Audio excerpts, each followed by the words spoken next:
Good morning, my fellow YouTubers, and today it's Hillbilly 66 Able. I'm doing top 20 horror movies of 2011. Great year for horror. I'm not a big fan of new horror, but it's doing decent. I wish they wouldn't use so much gosh damn CGI. First one we got at number 15, Hobo with a shotgun. Now this is a really good movie. Grindhouse, you know, not that good of acting, but really good.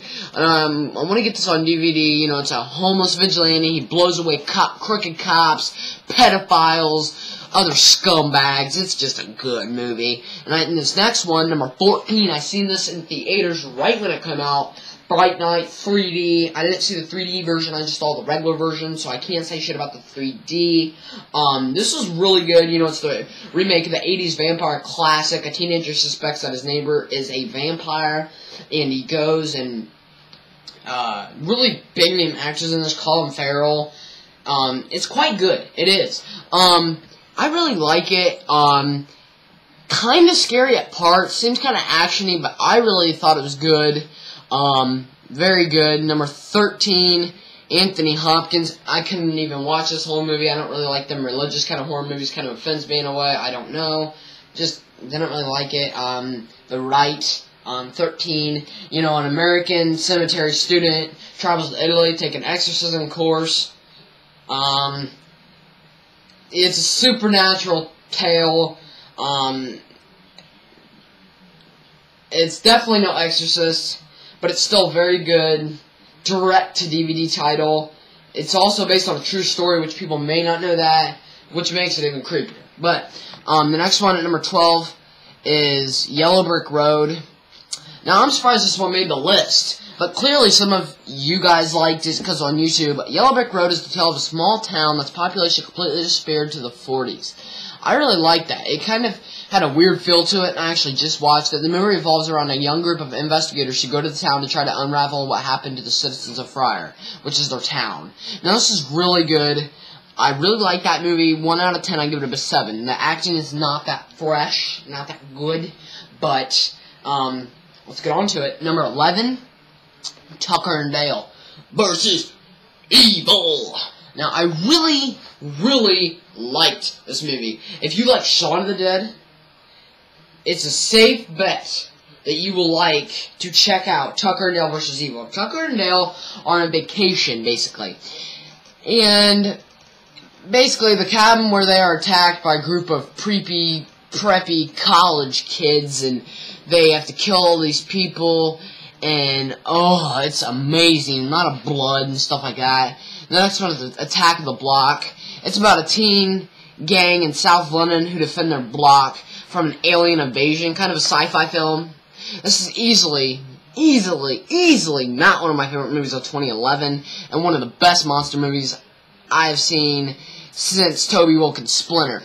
See, I like the monster effect in this film. I don't like the acting or anything else like that. I'm not a big even monster fan.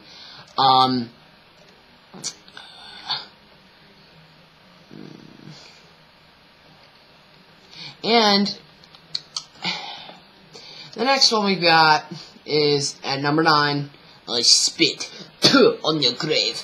It's the remake of the horror 1970s classic. It tells the story of a writer who was brutalized during her cabin retreat and seeks revenge on her attackers. Kind of a revenge film. Who left her for dead. And not as brutal as the original film, but it's still very violent and some scenes that are very hard to watch as the female lead goes on a violent path of revenge. Very kind of disturbing in some parts, if you're kind of sensitive on films. The next one is Red State, number 8. Didn't really, you know, set in middle America, a group of teens receive an online invitation for sex, though they soon encounter fundamentalists with a much more sinister agenda. This is Kevin Smith's latest film, and it also is the second to last film before he retries. It has gotten mixed reviews, mixed kind of reviews, and it seems you will either love it or hate it. I didn't really like it. little too brutal. Like, I'm really good on brutal, like bashing someone's skull with a ballpoint hammer. But when it comes to torture, rape, like, torture's okay. Rape, it gets, I kind of turn it off on that. Number 8 is Quarantine 2. Of course, the zombie movie. A plane is taken over by a mysterious virus. When the plane lands, it is placed under quarantine. Now a group of survivors, a bunch of middle-aged people and stuff, and young kids must band together to survive the quarantine. Quarantine 2, is a sequel, obviously, to Quarantine, which is a remake of RE's Record and Record 2, is already out on DVD, and has absolutely nothing to do with Quarantine 2. So don't think that it has anything to do, like, oh, we're gonna go see Wreck 2! This is the sequel to Quarantine 2. No. Number 6, I'm sorry. Oh, I love this really screen. Scooper! This is an awesome movie. Hot chicks. Love this movie. Should have more nudity. But, 10 years have passed, and Sidney Prescott, who's, the survivor through all the films, she's put herself back together, thanks in part to her writing books. She's visited by the Ghostface Killer, obviously Scream. I really enjoyed Scream. And although it's not as good as the first, it's definitely better than Scream 3. Scream 3 I didn't really enjoy it. The next one at number 5 is Troll Hunter. A group of students investigate a series of mysterious bear killings, but learns that there are much more dangerous things going on that actually ain't the bears. It's kind of human beings. They start to follow a mysterious, weird hunter, learning that he is actually a troll hunter, and they hunt these freaking trolls. It's outrageous. Next one we got on the list. Number 4. REC Record 2. The action continues and continues. Medical officer and a SWAT team, basically outfitted with video cameras, are sent into the sealed-off apartment to control the situation.